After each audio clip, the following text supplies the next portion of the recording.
Memories flood in when I eat this. I started off baking with my mother, so this cookie plays kind of a huge role in my culinary development. I'm Chef Ben, and this is how not to mess up the best chewy chocolate chip cookie.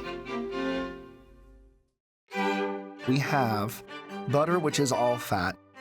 We have sugar, this is the middleman, and then we have a liquid, we have the egg. Until sugar came into the mix, these two feuded and refused to mix together. The first step to not messing this cookie up is creaming your butter and sugar until it's pale and fluffy. If you skip on this step, I don't think you should give up, but you definitely should stop and check yourself a couple times. The granule parts of the brown sugar, they act as an aerator, which makes your chocolate chip cookie chewy. You need sugar in your life so we can bridge that gap between fat and eggs. The dough will tell you if you messed up, but the chocolate is like recess. Once you go to recess, you can just play mini chocolate chips, large chocolate chips, big chunks of dark chocolate, chunks of milk chocolate. Me personally, I like large chocolate chips. I would probably stick around the 12-ounce mark.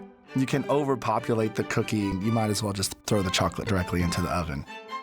Chewy is what we're trying to get. You will mess this cookie up big time if you do not refrigerate the dough.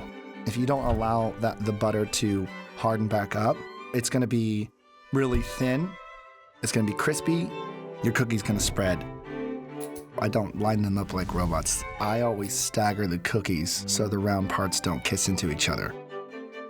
The baking temperature and the baking time, this is relative. 375 is the bullseye for baking temperature. Once you've passed that 12-minute marker, each minute is gonna play a vital role of whether or not you underbake your cookie, you get the perfect bake, or you're gonna overbake it. First, when this comes out of the oven, I'm looking for that golden brown around the edges. So I know that when that bite is gonna be like crispy and tender, and then the second bite into the cookie is gonna be chewy, chocolatey. That, folks, the best chewy chocolate chip cookie ever. Unless it's your grandma's recipe. Nothing beats grandma.